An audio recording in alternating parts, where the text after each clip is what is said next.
Simple file sharing में जाके और राइट्स देते हैं कि सिंपल रीड ओनली के राइट्स हैं कि फाइल को सिंपल रीड किया जा सके, उसको चेंज ना किया जा सके, उसको डिलीट ना किया जा सके, वगैरह वगैरह।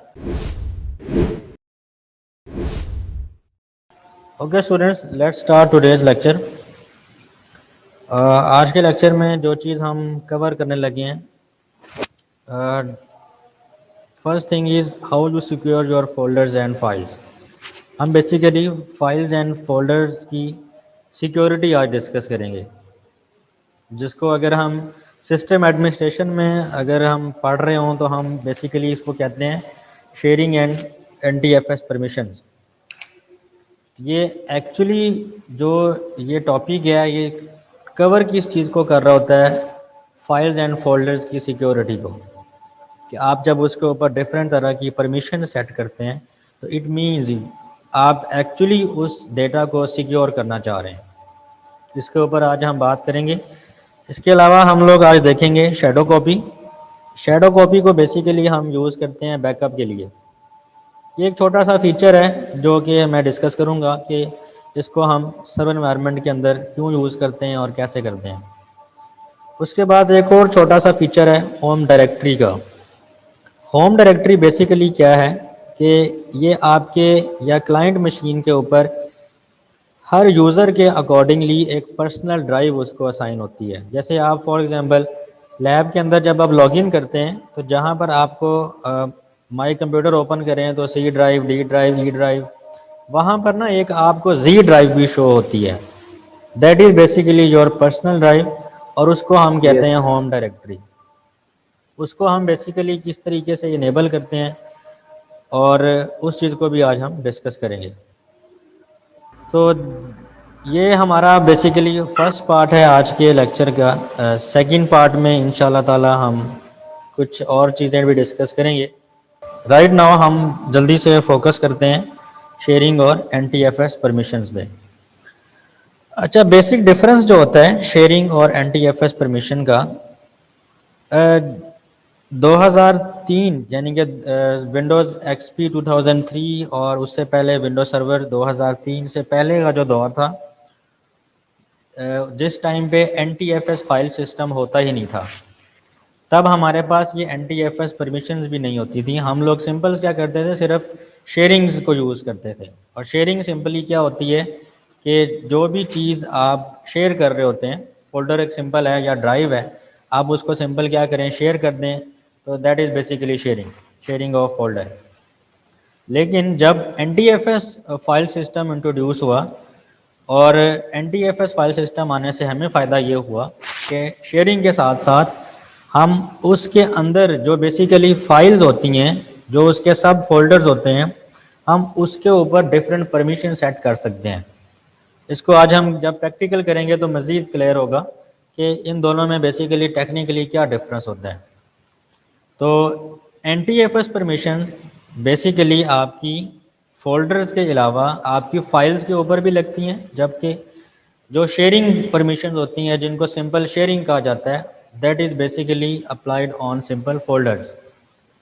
और शेयरिंग बेसिकली आप जब FAT32 फाइल सिस्टम था तब से काम कर रहे हैं, और स्टिल NTFS फाइल सिस्टम के ऊपर भी आपकी जो शेयरिंग्स हैं वो एप्लीकेबल हैं। आप इस टाइम भी अब आजकल क्योंकि मोस्टली जो फाइल सिस्टम है वो NTFS हैं, आपकी विंडोज़ जो है वो भी NTFS फाइल सिस्टम में सपोर्ट कर रही हैं। तो बेसिक जो डिफरेंस है दोनों का वो यही है कि NTFS के साथ आप फोल्डर, सब फोल्डर्स और फाइल्स उसके ऊपर परमिशन सेट कर सकते हैं सिक्योरिटी पॉइंट ऑफ व्यू से। और सिंपल जो शेयरिंग होती है दैट इज़ कि आप सिंपल अपना एक फ़ोल्डर जो है उसको सर्वर मशीन पे या क्लाइंट मशीन पे सिंपल उसको शेयर करके नेटवर्क के ऊपर एक्सेसिबल बनाते हैं। तो इम्पॉर्टेंट चीज़ ये है कि NTFS परमिशंस और आपकी जो शेयर परमिशंस हैं ये इंडिपेंडेंट होती हैं। इट मीन्स कि आप जो शेयरिंग परमिशन सेट करते हैं और जो NTFS परमिशंस आप सेट करते हैं, ये दोनों एक दूसरे पे डिपेंड इस सेंस में नहीं कर रही होती कि आपने किसी भी फोल्डर के ऊपर अगर दोनों तरह की परमिशन सेट की हैं तो वो डिपेंड करता है कि आपने क्या कंडीशन सेट की हैं। उन कंडीशंस के बिहाफ पे वो दोनों चीज़ें इम्प्लीमेंट होंगी। बट एक दूसरे पे डिपेंड नहीं कर रहे हैं। आप लेट सपोज अगर सिंपल फाइल शेयरिंग में जाके और राइट्स देते हैं कि सिंपल रीड ओनली के राइट्स हैं कि फाइल को सिंपल रीड किया जा सके, उसको चेंज ना किया जा सके, उसको डिलीट ना किया जा सके वगैरह वगैरह, तो इसकी डिपेंडेंसी जो है वो NTFS के साथ नहीं होगी। NTFS की परमिशंस हमें अलग से सेट करनी होती हैं और फाइल शेयरिंग की अलग से। तो जो इवेंचुअली जो रिज़ल्ट आउटपुट पे आता है वो इन दोनों की कंबाइंड जो रिस्ट्रिक्शंस हैं उसके अकॉर्डिंगली फिर जनरेट होता है। इसको आज हम एक दो सिनेरियोज़ के साथ इम्प्लीमेंट करके देखेंगे, जिससे हमें समझ आएगी कि हमने इसको अपनी ऑर्गेनाइजेशन के अंदर या डिफरेंट सिनेरियोज़ को देखते हुए किस तरीके से इम्प्लीमेंट किया जाता है। तो यहाँ एक सिंपल सी एग्जांपल दी गई है, जैसे ये कुछ यूज़र्स हैं और इन यूज़र्स जो कि एक सर्वर के ऊपर पब्लिक का फ़ोल्डर जो है वो उसको एक्सेस कर रहे हैं। यानी कि आपने क्या किया है, पब्लिक का एक फ़ोल्डर था सर्वर मशीन पे, उसको सिंपल क्या कर दिया, शेयर कर दिया है। शेयर करने से क्या हुआ, आपके ये तमाम जो यूज़र्स हैं उनके लिए ये फ़ोल्डर एक्सेसिबल हो गया। उसके ऊपर आप डिफरेंट परमिशन सेट कर रहे हैं डिफरेंट फाइल्स के अकॉर्डिंगली। आप परमिशन सेट करने से क्या होता है, बेसिकली आप उनको रिस्ट्रिक्ट कर रहे होते हैं कि ये पर्टिकुलर जो लोग हैं वो ये वाली फ़ाइल यूज़ कर सकें, जो अदर ग्रुप ऑफ यूज़र्स हैं उसके लिए आप ये दूसरी फ़ाइल रखवाना चाहते हैं। इस तरह से आप जो है वो, अब सिंपल जब हम शेयरिंग करेंगे तो फिर आप इस तरह का काम नहीं कर सकते हैं, फिर वो आपका पूरा फोल्डर ही शेयर हो जाता है। लेकिन अगर आप different security policies, different security permission, जिनको NTFS परमिशंस कहते हैं, वो इम्प्लीमेंट करें तो आप एडवांस लेवल की, आप जिसको कहते हैं एडवांस लेवल की शेयरिंग, उसको आप इनेबल करने के काबिल हो जाते हैं। तो NTFS permission basically are required और NTFS वॉल्यूम, ये हम बात पहले कर चुके हैं कि NTFS जो परमिशंस हैं वो इनेबल ही सिर्फ NTFS वॉल्यूम पर होती हैं। तो आजकल क्योंकि हमारा जो स्टोरेज सिस्टम है वो मोस्टली NTFS है, तो वहाँ पर आपको आसानी के साथ NTFS परमिशंस मिल जाएंगी, आप इनके साथ इनेबल कर सकते हैं, इनके साथ आप प्ले कर सकते हैं। NTFS परमिशंस फाइल्स के ऊपर और सब फोल्डर्स के ऊपर एप्लीकेबल हो जाती हैं। लेकिन जो शेयरिंग परमिशन होती है, ये जब हम किसी फोल्डर पे लगाते हैं तो वो बेसिकली उसके अंदर जितने भी सब फोल्डर्स होते हैं उस पर ऑटोमेटिकली इनहेरेंट हो जाती हैं। लेकिन NTFS परमिशन हम हर इंडिविजुअल सब फोल्डर के अकॉर्डिंगली डिफ्रेंशिएट कर सकते हैं।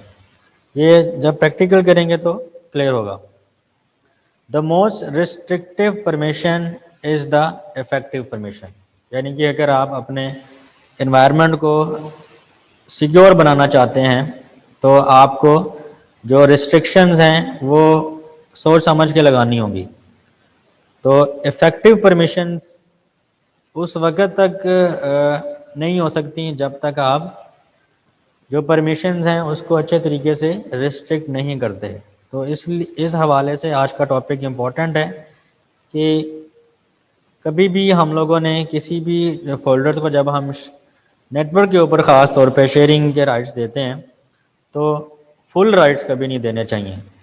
बिकॉज फुल राइट्स का मतलब ये होता है कि जिस यूज़र के साथ आप शेयर कर रहे हैं वो यूज़र आपका फ़ोल्डर को डिलीट कर सकता है, चेंज कर सकता है, इवन के उसकी जो शेयरिंग राइट्स हैं या डिफरेंट लोगों के साथ जो एक्सेसिबिलिटी की परमिशंस हैं वो भी उनको चेंज कर सकता है। तो इस तरीके का ख्याल रखना चाहिए कि कभी भी फुल कंट्रोल पे फोल्डर को शेयर नहीं करना चाहिए। इसको भी आज हम देखेंगे। तो जब ये चीज़ें प्रैक्टिकल हम करेंगे तो मज़ीद हमारे कॉन्सेप्ट जो हैं वो क्लियर हो जाएंगे। उसके बाद जो चीज़ हमने और प्रैक्टिकल करना है दैट इज़ शैडो कॉपी। अब शैडो कॉपी को भी एक सिनेरियो से समझते हैं। फॉर एग्जांपल, ये आपका फाइल सर्वर है।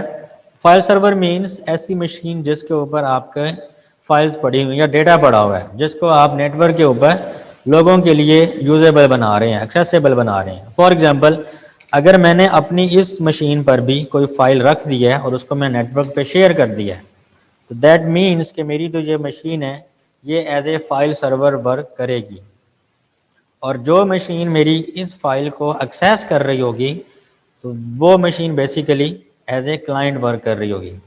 तो हमारा बेसिकली ये जो मॉडल होता है इसको हम कहते हैं हाइब्रिड मॉडल। हाइब्रिड मॉडल के अंदर बेसिकली क्या होता है कि आपकी जो दोनों मशीन्स हैं वो एज ए क्लाइंट भी काम कर सकती हैं, एज ए सर्वर भी काम कर सकती हैं। तो हमारा सर्वर क्लाइंट जो मॉडल है ये basically as a hybrid model के तौर पे काम कर रहा है कि हम अपनी क्लाइंट मशीन पर भी कोई फोल्डर रख के उसको शेयर कर सकते हैं नेटवर्क पे, और सर्वर साइड से जाके उस फाइल को एक्सेस कर सकते हैं।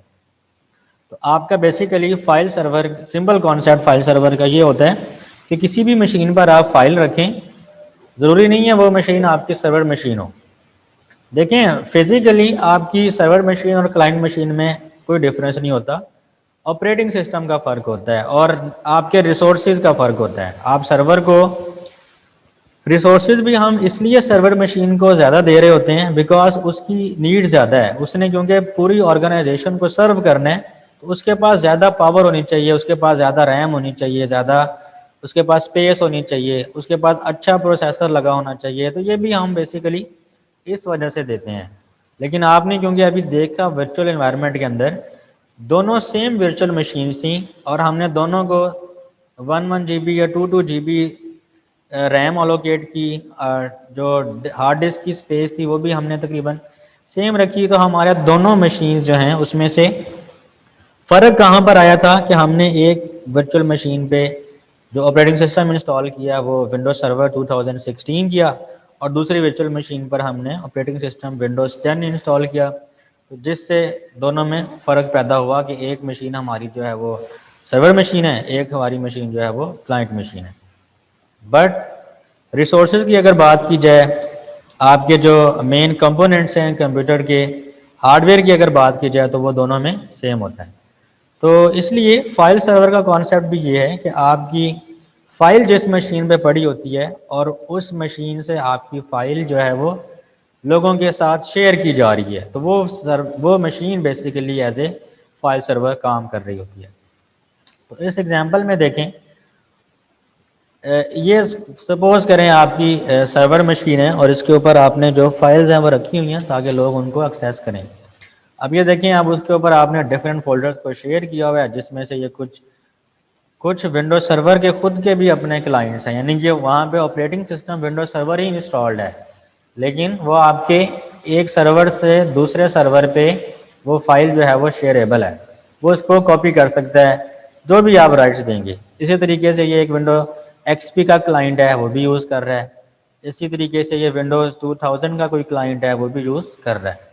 तो ये सारे बेसिकली नेटवर्क के ऊपर फोल्डर्स शेयर्ड हैं और आपने जिस मशीन से शेयर किए हुए हैं अगर आप इस मशीन पे शैडो कॉपी को कन्फिगर कर लेते हैं तो बेसिकली फ़ायदा क्या होता है, कुछ टाइम के बाद, यानी कि आप एक शेड्यूल बनाते हैं कि इतने टाइम के बाद या इस टाइम पर ये वाला जो डेटा है इसका एक इमेज जो है वो क्रिएट हो जाए।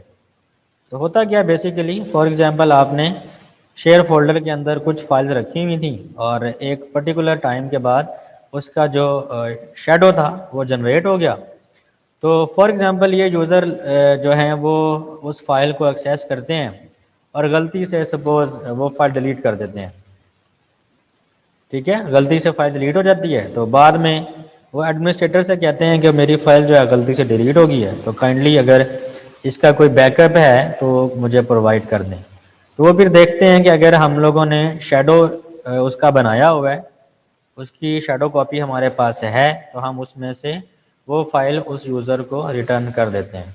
तो बेसिकली फ़ायदा शैडो कॉपी का ये होता है कि आप जो है वो अपने फाइल्स का, अपने डेटा का time to time, it depends on the requirement of the organisation, कि ऑर्गेनाइजेशन में रिक्वायरमेंट किस तरह की है, तो आप इस शैडो कॉपी के फीचर को भी यूज़ कर लेते हैं।